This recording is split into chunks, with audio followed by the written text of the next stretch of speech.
किसान के बच्चों को इसमें ज़्यादा प्रताड़ित किया गया, उनको जो है जेल में ला करके जमा कर दिया गया, जेल में डाल दिया गया ज़बरदस्ती ये कबूल करा करके कि हम इस प्रदर्शन में थे। जबकि उसकी गिरफ्तारी 2:30 बजे रात को चनपटिया प्रभारी मनीष कुमार किए हैं।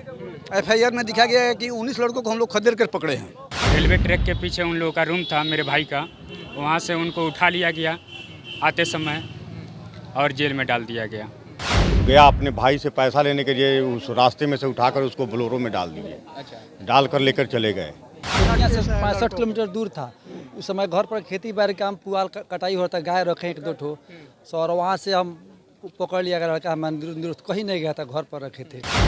मेरा लड़का गया था एडमिशन कराने BA पार्ट 2 की फार्म भरने, और जब उधर से वापस आया तो वहाँ से पकड़ लिया गया 17 तारीख को बेतिया में। देखिए, इस वक्त हम लालू राबड़ी आवास के बाहर मौजूद हैं और हर रोज़ हर शाम यहाँ पर तमाम फरियादियों का जमावड़ा लगता है और काफ़ी संख्या में यहाँ पर फरियादी अपने फरियाद को लेकर पहुँचते हैं डिप्टी सीएम तेजस्वी यादव के पास। तेजस्वी यादव भी तमाम फरियादियों से मुलाकात करते हैं, उनकी समस्याओं का समाधान करने की कोशिश करते हैं।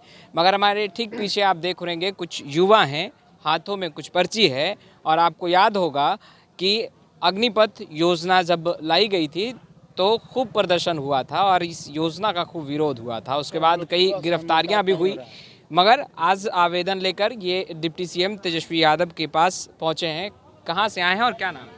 मैं मुकेंद्र यादव, ग्राम पंचायत राज चमुखा, पश्चिम चंपारण से मुखिया हूँ। इस बार यहाँ क्यों पहुँचे हैं? यहाँ पहुँचने का मेन मकसद है कि अग्निवीर को लेकर के जब विरोध हो रहा था तो उस टाइम हुआ क्या कि जो बच्चे तोड़फोड़ कर रहे थे उस टाइम वैसे बच्चे को नहीं पकड़ पाई पुलिस।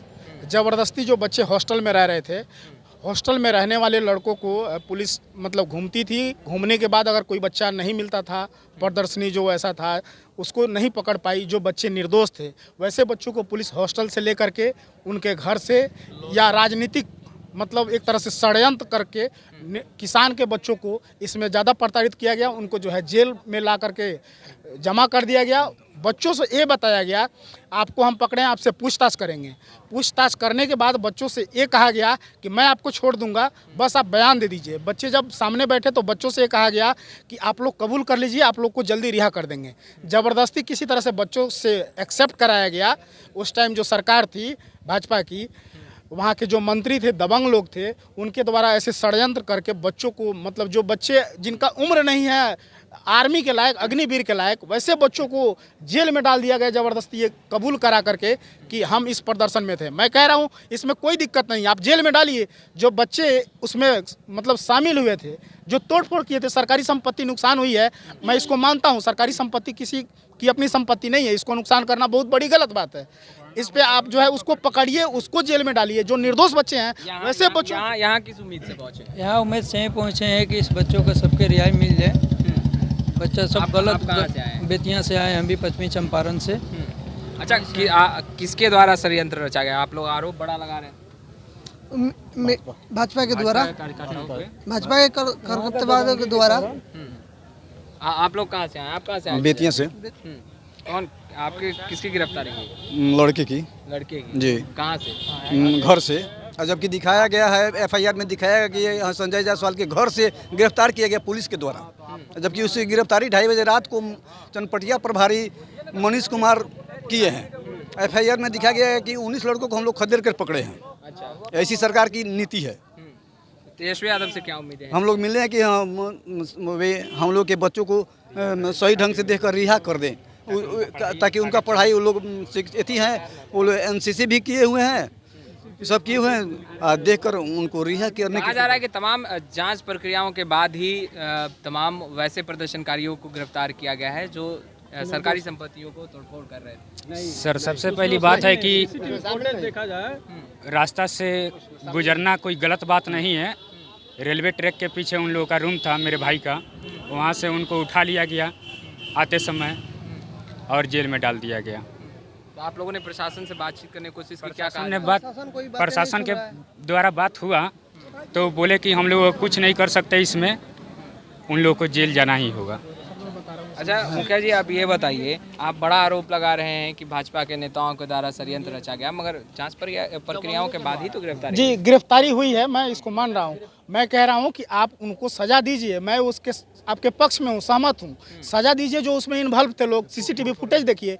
आप बताइए, बच्चा जब आपका बेतिया में पढ़ रहा है तो उसका मोबाइल का नेटवर्क का टावर कहाँ दिखाएगा? बेतिया में ही दिखाएगा ना। तो आप तो लोकेशन में कह रहे हैं कि बेतिया में, जिसका इसका मतलब जो भी बेतिया का लोकेशन होगा उस लड़के को आप जेल में डाल दीजिएगा। अगर उसका लोकेशन घर पे रहता, प्रशासन से बातचीत करने की जी कोशिश बिल्कुल बातचीत की मैंने, सबसे बातचीत। प्रशासन से कहा गया कि आप एक काम कीजिए, आप प्रशासन के द्वारा बोला गया कि आप एक काम कीजिए, आप अपने बच्चे का जो है लोकेशन निकलवाइए। हमने कहा कि वो तो वह बच्चा जो है मोबाइल, छोटा मोबाइल रखता है, उसके पास है ही नहीं। आइए इधर आ जाइए ताकि ट्रैफिक और उसके पास जो मोबाइल है छोटा वाला, तो आप बताइए कि बेतिया में अगर उसका लोकेशन दिखा रहा है, तो जो लड़का हॉस्टल में रह रहा है उसको आप रात को, जो बिल्कुल इन्वॉल्व नहीं है, उसको रात को 1 बजे 1:30 बजे जा करके उठा रहे हैं और उसको बोल रहे हैं कि तुम साकार लोगे तो तुमको हम जल्दी छोड़ देंगे। बच्चों को गुमराह करके ऐसी बयान ली गई और उनको जो है ज़बरदस्ती जेल में डाल दिया गया। मैं कह रहा हूँ कि गिरफ्तारी हुई है, इसमें से 70 से 90% बच्चे निर्दोष हैं और जो इन्वॉल्व। तेजस्वी यादव इंसाफ दिला पाएंगे? जी बिल्कुल, इसी उम्मीद के साथ हम लोग आए हुए हैं कि अगर हमारे उप मुख्यमंत्री जो तेजस्वी प्रसाद यादव जी हैं, बच्चों के भविष्य को लेकर के, देश का भविष्य अगर बच्चे ही हैं तो बच्चों को न्याय मिलेगा और उनका जीवन बर्बाद नहीं होगा। आपके घर के कौन सदस्य गिरफ्तार हुए? जी मेरा लड़का है, मैं पश्चिमी चंपारण से हूँ। कहाँ से गिरफ्तारी हुई? बेतिया से सर। मेरा लड़का, मैं आया था वहाँ मेडिकल के लिए, वो मैं जिस डॉक्टर के पास रहता हूँ वहाँ पर मैं उसका दवा कराया। उसके बाद वो गया अपने भाई से पैसा लेने के लिए, उस रास्ते में से उठाकर उसको बोलेरो में डाल दिए। अच्छा, डाल कर लेकर चले गए। तो आपने प्रशासन से पूछा नहीं कि भाई? जी मैंने पूछा प्रशासन से, प्रशासन हमको बोला कि नहीं मैं कुछ नहीं कर सकता हूँ, ये सरकार का दबाव है मेरे ऊपर। सरकार का दबाव? जी। तो आपने कहा नहीं कि निर्दोष के लिए थोड़ी सरकार का दबाव? मैंने बोला सर कि निर्दोष के लिए कौन सा सरकार है, क्या है? अन्ना सीसीटीवी फुटेज भी आप दिखा रहे हैं। तेजस्वी यादव से उम्मीदें हैं कि इंसाफ जी दिला सर, मेरे को उम्मीद है कि सर अभी ड्यूटी सीएम का वो लिए हुए, हमको बहुत उम्मीद है कि हाँ यहाँ से मेरा इंसाफ मिलेगा। एक ही लड़के को हर केस में फंसाया गया है। रेलवे पर दिखाया जा रहा है कि 7 बजे से 11:30 बजे तक वहीं लड़का था, फिर उसको दिखाया जा रहा है जायसवाल जी के घर पर वहीं लड़का था, पेट्रोल पंप पर दिखाया जा रहा है कि वहीं सब लड़के थे। पूरे सभी जगह पर वही। सर मेरा लड़का बेतिया से 65 किलोमीटर दूर था। उस समय घर पर खेती बाड़ी काम, पुआल कटाई होता, गाय रखे 1-2 ठो। और वहाँ से हम पकड़ लिया गया लड़का, मैं कहीं नहीं गया था, घर पर रखे थे और उसको पकड़ लिया गया। सर 65 किलोमीटर दूर है बेतिया से।